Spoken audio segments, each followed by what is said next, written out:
Hello, everybody, and here we are once back again on a Wednesday night. I just tried to start on Inside the Headset, and what a complete disaster. Didn't have my audio tied in, but anyway, was just sitting here talking with the head coach of the Helena Huskies, and that's head coach Richie Busby. We're here on a Wednesday night, 2022 season kicking off the Wednesday night edition of Stork Vision. And so pleased to have you on the air. Good to hear from you, Coach Busby.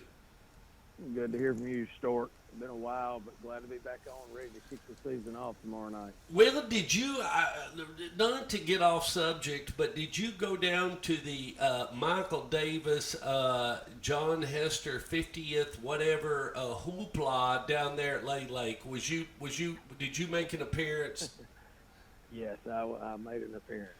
That's a good Wouldn't thing. miss it for the world. That's a good thing, and I'm so glad you did. I was out working, and I wanted to. You were one of the individuals that if I did come to that hoedown, I was looking forward to seeing you in Hollywood and getting a simple picture and saying hello. I mean, it's always good to see head coach Richie Busby.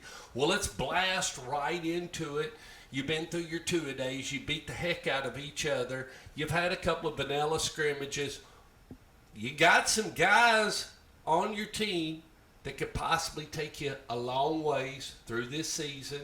They know what they got in front of them. This is all business. Coach, you're looking forward to the 2022 season, aren't you? I am. We've got some good pieces back. Now, we're replacing 6, 7 guys on each side of the ball, but we've got some special young kids back. Our tailback, Jordan Washington, who will be a junior, that got about 10, 11, 12 college Division I offers at this point. Rushed for 1,700 yards last year, 27 touchdowns. Our corner, J.T. Alvis, is back, who was recently offered by Penn State. And a host of other guys that are very talented, but we also got some young guys that we got to break in tomorrow night against our rival Chelsea and the 100th anniversary of the Crampton Bowl in downtown Montgomery. And that's such a, and those that travel to the South, and we have a lot of people here in the state of Tennessee that get on I-65 and roll down to the Redneck Riviera and head that way. And if you go through Montgomery, and you definitely have to in order to get that way, but you definitely see where that stadium is, don't you, Coach? It's right there. It's right there off the river. I didn't realize until yesterday we had a big press conference in Montgomery. We're playing Chelsea tomorrow night, and then Friday night Hoover High and Auburn High will play what's considered the kickoff classic in the state of Alabama. Will be aired on TV across multiple TV stations. So just a great opportunity. It happens to be two Shelby County school system schools playing one another and happens to be rivals. So can't think of a better way to kick off the 22 season than to play one of your crosstown rivals. Absolutely, absolutely. And, you've got a lot of seniors, don't you, Coach? We've got 21 seniors. It's our normal is anywhere from 22 to 30.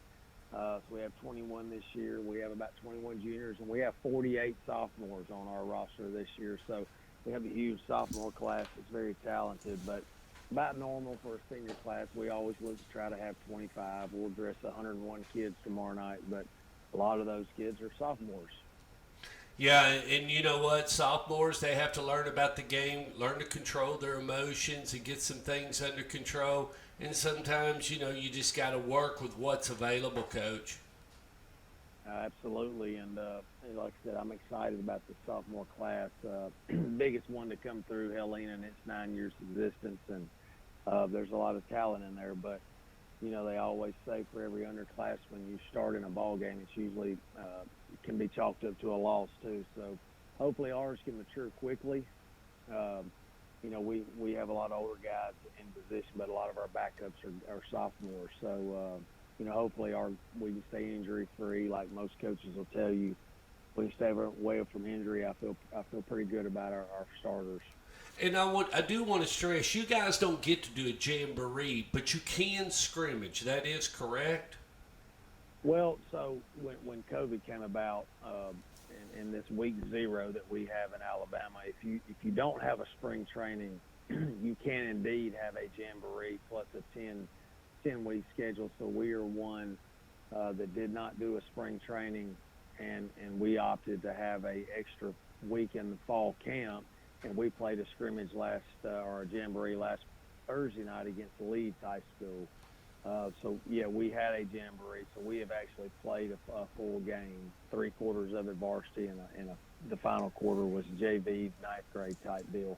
How was that? I mean, you got to get the guys out, and it's about a lot of different things in your operation. I mean, you got to get the video out, you got to get all that synced up to the sidelines. You guys got TV screen. I mean, there's just a lot of things going on besides just putting on a helmet and a set of shoulder pads and going out on a Friday night. I mean, people have no idea. It is a full operation as it moves, and it's good to do it because you know what? Even if there is a little bit of mistake, even though it doesn't count, man, it's a great time to let everybody know we got to be on our best. We got to be 5.0 everywhere we go.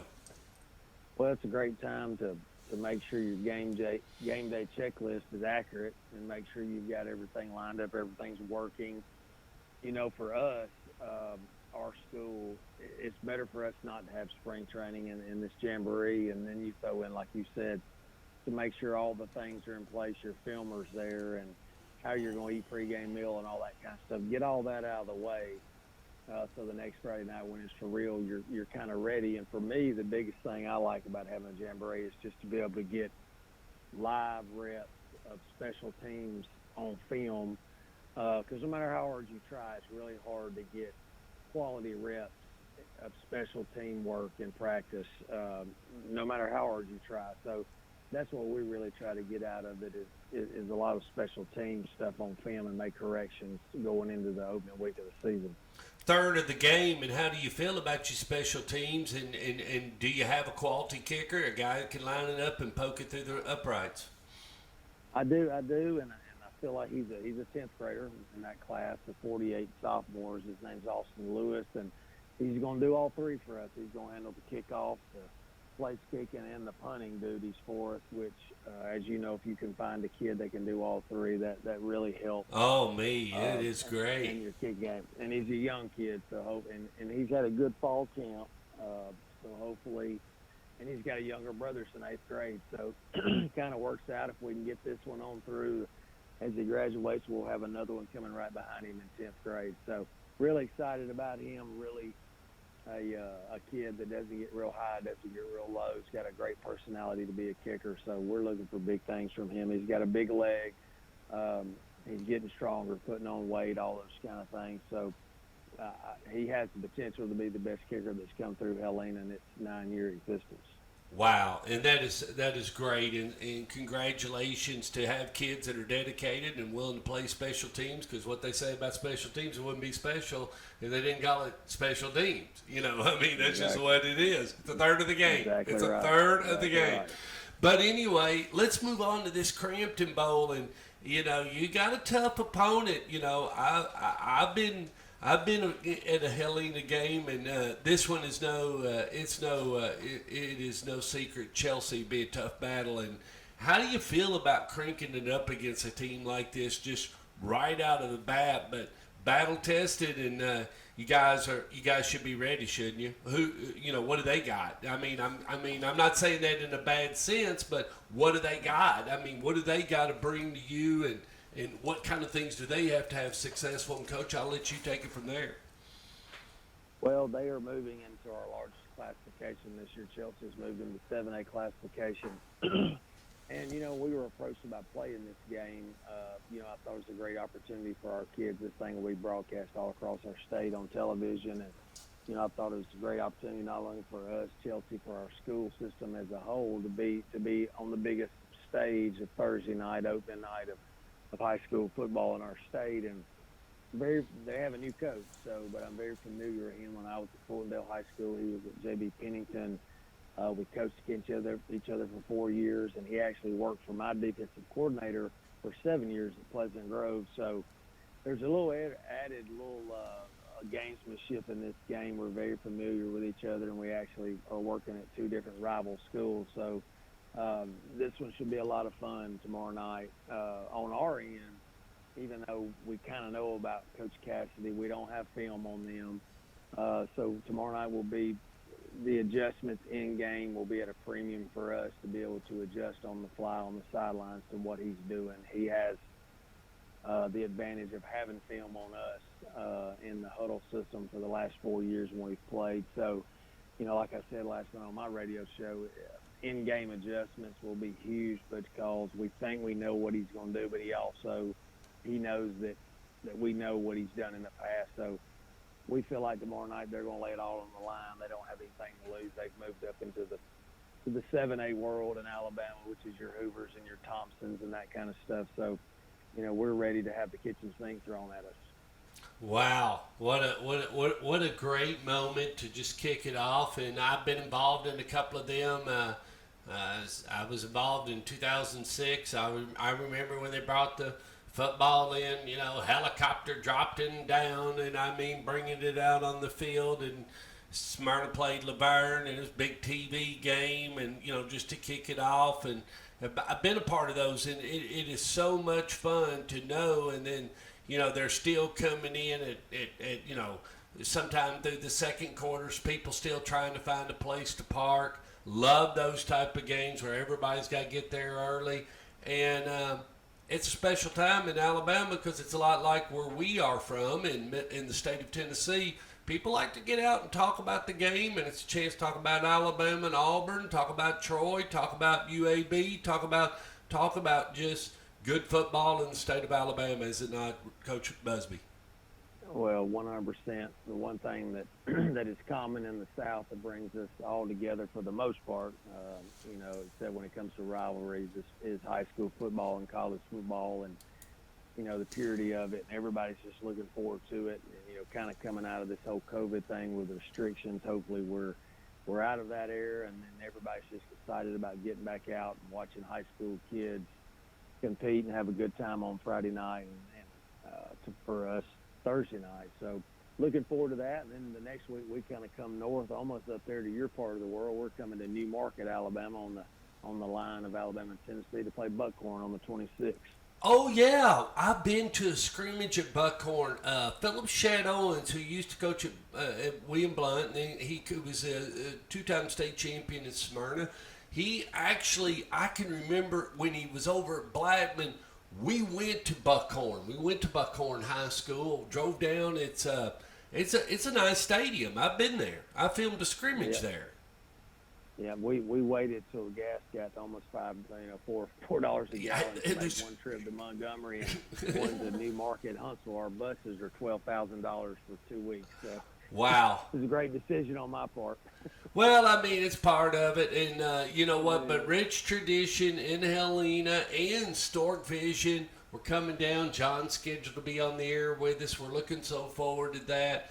And we will be there, for the big game, and that's the Pelham-Helena game.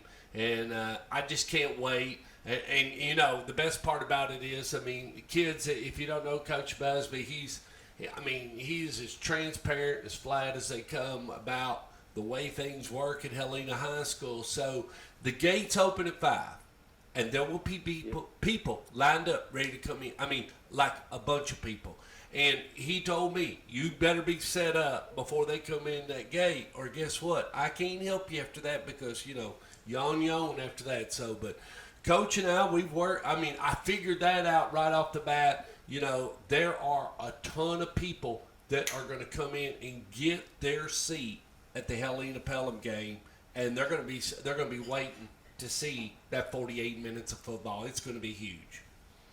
Yes, it is. And when you have Helena broke away from Pelham 9 years ago, so towns are basically, they border, and it's about a mile and a half right up the road, and most of the parents of Helena kids, they went to Pelham High School, so it is a definite heated rivalry, one that I wasn't very fully aware of my first year in 2018, but it didn't take long for me to figure that one out, that hey, we got to figure out how to beat those Panthers every year, or I'm not going to be here long. Well, Coach Busby, we look forward to talking to you. And next week, as we hit week 2, good luck Friday night. Stay healthy and everything. And thank you once again for being on Stork Vision. It's always a pleasure to have you and have that Alabama flavor come into our broadcast on a Wednesday night here with all the fans. And I know they appreciate it. And we'll get the video up and just appreciate you and looking forward to seeing you in 2 or 3 weeks. Thank you, Stork, and good luck to all the high schools in Tennessee, and safe travels, and everybody have a successful season. Looking forward to it. All righty, Coach. We'll see you soon. All right, go Huskies.